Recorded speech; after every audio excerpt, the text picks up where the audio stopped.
I wanted to get your take on the newness of these appointees, but they're not new to you. You've known and worked with obviously with Dave Hardy, County Commissioner of Kanawha County for years, who's handled arguably the largest county budget in the state. And then I want you to give us an overview of Senator Carmichael's little shot across the bow, if you want to weigh in on that, about kind of saying, Governor, we really appreciate you committing not to raise taxes, and then finally just tell us where the state is on the budget and what do you expect coming up the next couple of months, and have you had meetings with them? What have your meetings been like? Go ahead.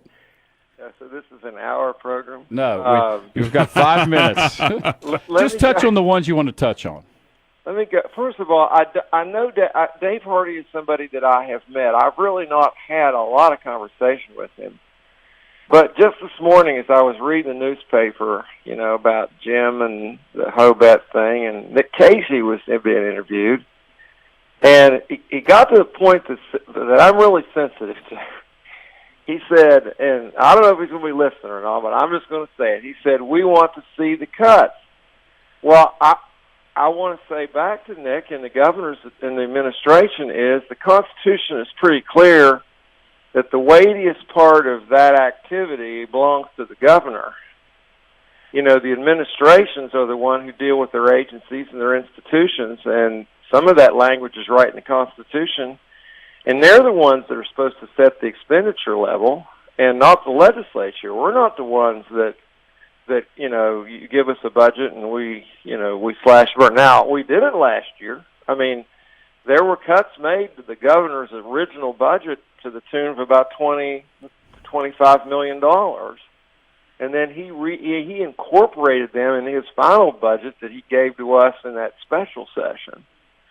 And there were some things that were cut that were never actually reported, which surprised me. I mean, the highway authorities, for example. Rusty, don't you remember them when you were in the legislature where you had all these groups all over the state that were being paid, salary about $750,000 to work either on Quarter H or I don't know which they were, the Coalfield Expressway, different one. We didn't have one for Route 35. Well, these are all economic development agencies that were created to promote. They were promote. Accounts, and we zeroed them out, and people, but anyway, I didn't get off on that. But I just want to say, what do you mean we want to see so Dave and the guys coming in, now they have a yeoman's responsibility, but they got to grab a hold of that budget and say, all right, what the governor introduced did cut some from last year. We do side-by-sides on this, and I think there's 2% cuts here or there. But so 2% in addition to the 10%, in addition to the 5% that have occurred over and it's not across the board. Okay, so it's selective cuts. Well, for example, we're going to talk a lot about this, but 66% of the general revenue section of the budget is driven by the law, meaning I can't go in as a finance committee, as chairman in the committee, I want to say the whole committee, not just me, and cut about $2 billion out of a $4 billion budget that's there because the law says it's got to be there because it's in the school aid formula. I understand. Which is why Kanawha County had to cut a number of. Kanawha County had to cut another personnel because the student enrollment was low because it's in the school aid formula. That is the school aid formula, basically. Right. If your student population counted in October of the previous year funds the following year, with some adjustments made mid-year if something's way out of whack, like you got a whole lot of new students or whatever. It's called the increased enrollment line or whatever. And that particular line, the governor did try. That's the one part of that budget that you can actually, cut. So anyway, tell the listeners of the entire budget. How big is the budget? I mean, just give me billions. How many? It's about $14 billion, between 12 and 14. And what it is the general revenue section is only 4.4. So you say, what's the other 10? Well, the other 10 includes and this is a point that people say, "Oh, I didn't know that." Darn, some noise in the background there. Sorry.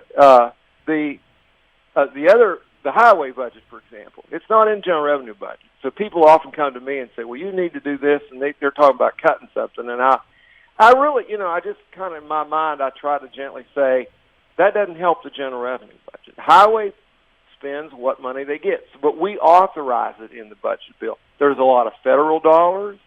Then there are other agencies that collect fees that we authorize, like DNR or DEP. Right. Or the Insurance Commission, or the Real Estate Commission. They're not general revenue obligations. And by the way, a lot of the cars that are owned that people are complaining about, they're owned by these agencies. They're not even in our general revenue budget. So let me get Mike. Let me get back Sure. to one point. Okay. In a perfect world, let's say this: the governor. This is the way it works. Correct me if I'm wrong. The governor presents a balanced budget. In other words, no, you're wrong.